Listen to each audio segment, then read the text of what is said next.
Space ചാനലിൻ്റെ വചന വിചിന്തന വേദിയിലേക്ക് സ്വാഗതം. ഈശോയിൽ പ്രിയപ്പെട്ടവരെ, ഏലിയ സ്ലീവ മൂശക്കാലത്തിലെ മൂന്നാമത്തെ ഞായറാഴ്ചയിലാണ് നാം. യുഗാന്ത്യോന്മുഖ ചിന്തകളാണ് ഈ കാലത്തിൻ്റെ ചൈതന്യം. ലോകത്തിൻ്റെ അവസാനം, മിശിഹായുടെ രണ്ടാമത്തെ ആഗമനം, അന്ത്യവിധി എന്നു തുടങ്ങിയ രക്ഷാകര സംഭവങ്ങളാണ് ഈ കാലത്തിലെ വായനകളായി സഭാമാതാവ് നമ്മുടെ മുൻപിൽ അവതരിപ്പിക്കുക.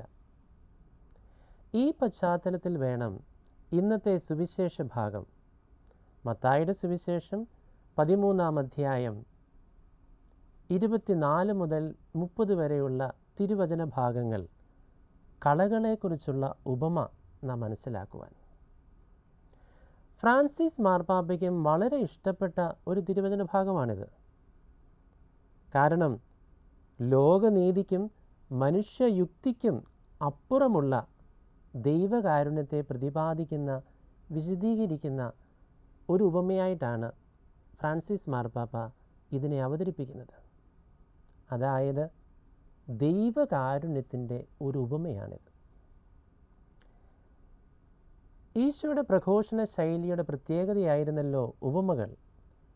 ഈശോ പറഞ്ഞ കഥകളാണ് ഉപമകൾ.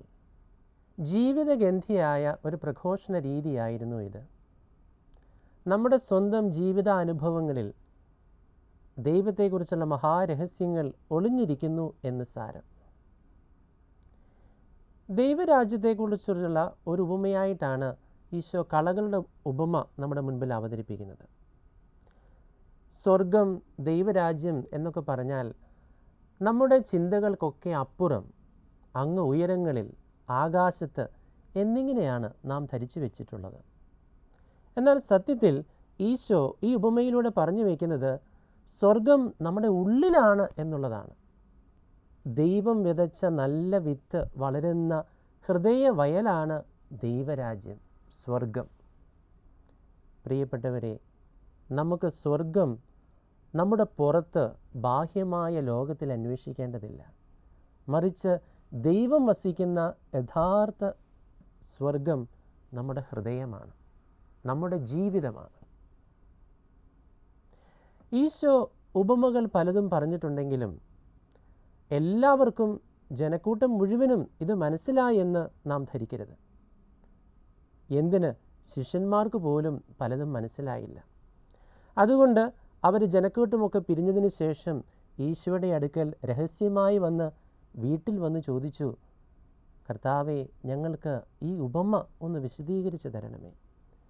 അങ്ങനെ ശിഷ്യന്മാർ ചോദിച്ച ഒരു ഉപമയാണ് കളകളുടെ ഉപമ. ഈശോ അവർക്ക് മാത്രമായി അതിൻ്റെ വിശദീകരണം കൊടുത്തു. ഈശോ പറഞ്ഞു കൊടുത്തു, വിതക്കാരൻ ഞാൻ തന്നെയാണ്.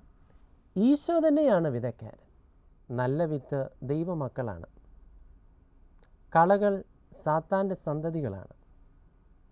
കളകൾ വിതച്ചത് സാത്താൻ തന്നെയാണ്. കൊയ്ത്തുകാലം യുഗാന്ത്യമാണ്. കൊയ്ത്തുകാരാകട്ടെ മാലാഖമാരും. അവസാനം വരെ, കൊയ്ത്തുകാലം വരെ കളകൾ അനുവദിക്കുന്ന കൃഷിക്കാരനാണ് ദൈവം. ഈ ഉപമയിലെ 3 പ്രത്യേകതകൾ മാത്രം നിങ്ങളുടെ മുൻപിൽ അവതരിപ്പിക്കാൻ ഞാൻ ആഗ്രഹിക്കുകയാണ്. ഒന്നാമത്, കളകൾ. കളകൾ എന്നുള്ളതിൻ്റെ ഹീബ്രു വാക്ക് സാത്താൻ എന്നുള്ള വാക്കിൻ്റെ അതേ ധാതു തന്നെയാണ്. അതായത് യഹൂദന്മാരെ സംബന്ധിച്ചിടത്തോളം കളകൾ എന്ന് പറഞ്ഞാൽ അത് സാത്താനിൽ നിന്ന് വരുന്നതാണ് എന്നും കൂടി അർത്ഥമുണ്ട്. സത്യത്തിൽ തിന്മ ഒരിക്കലും ദൈവത്തിൽ നിന്നല്ല. തിന്മ വരുന്നത് സാത്താനിൽ നിന്നാണ്. എന്നാൽ തിന്മ ദൈവം അനുവദിക്കുന്നു. അത് ഒരു പ്രഹേളികയാണ്. എന്തുകൊണ്ടാണ് ദൈവം തിന്മ അനുവദിക്കുന്നത്? സത്യത്തിൽ നമ്മുടെ സ്വാതന്ത്ര്യത്തിന് കൂടുതൽ വില കൽപ്പിക്കുവാൻ വേണ്ടി, നന്മ തിന്മകളെ തിരിച്ചറിഞ്ഞ് തിന്മയെ ഉപേക്ഷിക്കുവാനും നന്മയെ പുൽകുവാനും അങ്ങനെ വിജയശ്രീലാളിതരായി തീരുവാനും ദൈവം ആഗ്രഹിക്കുന്നു എന്നാണ് ഇതിൽ നിന്ന് നാം മനസ്സിലാക്കേണ്ടത്. സാത്താൻ്റെ മറ്റു ചില പ്രത്യേകതകളും ഈ ഉപമയിൽ കാണാം. മറ്റുള്ളവരെല്ലാവരും ഉറങ്ങുന്ന സമയത്ത് രാത്രിയിൽ വന്നാണ് അവൻ കളകൾ വിതറുന്നത്. സാത്താൻ അതീവ ബുദ്ധിമാനാണ്. അവൻ നല്ല ഗോതമ്പ് ചെടികൾക്കിടയിൽ ഈ കളകൾ വിതറുന്നത് കൊണ്ട് തന്നെ ഇവയെ തമ്മിൽ വേർതിരിക്കാൻ കഴിയുന്നില്ല എന്നതാണ് സാരം. പ്രിയപ്പെട്ടവരെ, സാത്താൻ നമ്മുടെ ഉള്ളിൽ വിതയ്ക്കുന്ന കളകളും ഇതുപോലെയാണ്. നന്മയും തിന്മയും തമ്മിൽ തിരിച്ചറിയാൻ കഴിയാത്തതാണ് മനുഷ്യൻ്റെ ഏറ്റവും വലിയ ബുദ്ധിമുട്ട്. കൂടാതെ അവൻ രാത്രിയിൽ, എല്ലാവരും ഉറങ്ങുന്ന സമയത്താണ് വരുന്നത്. രാത്രിയും ഉറക്കവുമൊക്കെ സൂചിപ്പിക്കുന്നത് നമ്മുടെ പാപാവസ്ഥയാണ്. നാം പാപത്തിലായിരിക്കുന്ന അവസ്ഥയിൽ സാത്താന് കൂടുതൽ ശക്തിയോടുകൂടി നമ്മുടെ ഇടയിൽ പ്രവർത്തിക്കാൻ കഴിയും. അവൻ സൃഷ്ടിക്കുന്നത് ഭിന്നതയാണ്, കലഹമാണ്, അസൂയയാണ്. നമ്മുടെ ഉള്ളിൽ ഈ ചിന്തകൾ എപ്പോഴൊക്കെ ഉയരുന്നോ അപ്പോഴൊക്കെ നമുക്ക് ഉറപ്പിക്കാം, സാത്താൻ എൻ്റെ ഉള്ളിൽ പ്രവർത്തിക്കുന്നു. ഈ ഉപമയിലെ രണ്ടാമത്തെ പ്രത്യേകത, ഈ ഉപമയിലുള്ള വേലക്കാരുടെ ധൃതിയും അതേസമയം കൃഷിക്കാരൻ്റെ ക്ഷമയുമാണ്, സഹിഷ്ണുതയാണ്. വേലക്കാർക്ക് വളരെ ധൃതിയാണ്. എത്രയും പെട്ടെന്ന് കളകൾ കണ്ടെത്തി കളകളൊക്കെ കത്തിച്ച് മാറ്റിയെടുക്കണം. എന്നാൽ കൃഷിക്കാരൻ ക്ഷമയോടുകൂടി കാത്തിരിക്കുകയാണ്. കാരണം അദ്ദേഹത്തിൻ്റെ ഭയം എന്താണ്? ഈ കളകളും ഗോതമ്പ് ചെടികളും തമ്മിലുള്ള വ്യത്യാസം വളരെ ചെറുതാണ്. അവയെ തമ്മിൽ വേർതിരിക്കാൻ നമുക്ക് കഴിയുകയില്ല. അവ ഫലം പുറപ്പെടുവിക്കുമ്പോഴാണ് യഥാർത്ഥത്തിൽ അവയെ മനസ്സിലാക്കാനായിട്ട് കഴിയുന്നത്.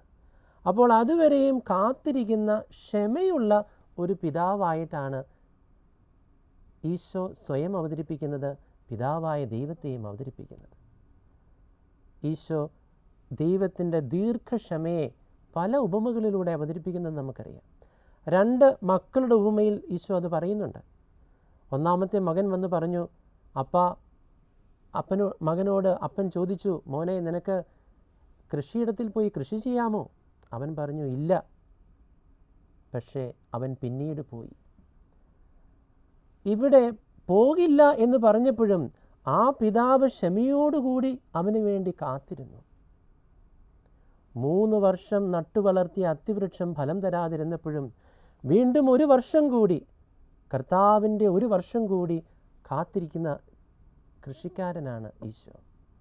പ്രിയപ്പെട്ടവരെ, മറ്റുള്ളവരൊക്കെ നമ്മുടെ കളകൾ മാത്രം കാണുമ്പോൾ ദൈവം നമ്മിൽ കാണുന്നത് ഇനിയും പൊട്ടിമുളയ്ക്കാത്ത നമ്മുടെ വിത്താണ്.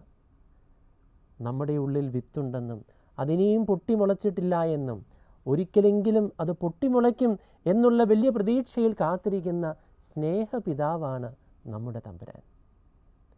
ഈ ഉപമയിൽ ഈശോ ദൈവത്തിൻ്റെ, പിതാവിൻ്റെ വലിയ കാരുണ്യം നമ്മുടെ മുൻപിൽ അവതരിപ്പിക്കുകയാണ്.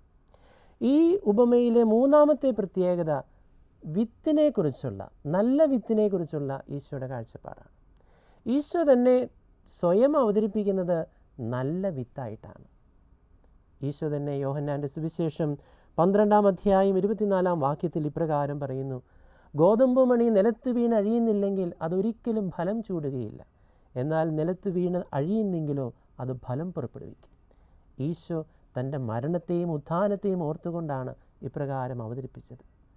പ്രിയപ്പെട്ടവരെ, നല്ല വിത്ത് ഈശോ തന്നെയാണ്. നമ്മുടെ ഉള്ളിൽ വിതയ്ക്കപ്പെട്ട നല്ല വിത്ത് ഈശോ തന്നെയാണ്. ആ വിത്ത് നമ്മുടെ ഉള്ളിൽ പൊട്ടിമുളയ്ക്കണം. നമ്മുടെ കഷ്ടപ്പാടും നമ്മുടെ വേദനയും നമ്മുടെ ബുദ്ധിമുട്ടുകളും നമ്മുടെ കുരിശു വഹിക്കലും വഴിയാണ് അത് പൊട്ടിമുളയ്ക്കുക. അത് സന്തോഷപൂർവ്വം സ്വീകരിക്കുമ്പോൾ നാമും ഫലം ചൂടുന്ന യഥാർത്ഥ വൃക്ഷമായി തീരും. നമുക്ക് ഈശോയോട് പ്രാർത്ഥിക്കാം, എൻ്റെ ഈശോയെ, ഫലം ചൂടുന്ന വൃക്ഷമായി എന്നെ മാറ്റണമേ. ഇനിയും കായ്ക്കാത്ത എൻ്റെ വൃക്ഷം ഫലം ചൂടാനായി എന്നെ സഹായിക്കണമേ. ആമേൻ.